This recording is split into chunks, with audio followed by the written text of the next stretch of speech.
After 9 days of negotiations here in Copenhagen, it's clear that civil servants have not been able to come to grips with the challenge of mobilizing a global response to climate change. And so now it's up to the political leaders. And the question here is whether they're ready to lead, whether they're ready to step up and forge the deal that can be forged here in Copenhagen. For that to happen over the next 48 hours, 3 gaps have to be closed.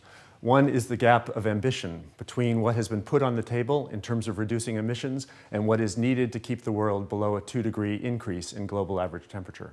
The second is a gap in finance, whether the measly offers now on the table can be raised to the level that's needed if developing countries are to be able to meet the challenge of climate change that is already upon them.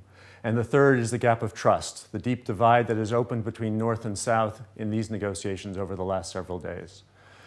More specifically, with the heads of state now here, we need to see leadership from Europe on the first challenge. Europe needs to find a way to step up to a commitment to 30% reduction in its emissions by 2020.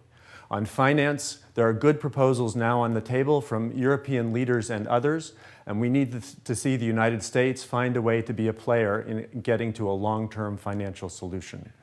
And finally, we need to see China recognize that the rest of the world needs to have some transparency on how China is implementing the good measures they're putting in place to slow the growth in their own emissions. And I think that will help all countries come together in a global deal.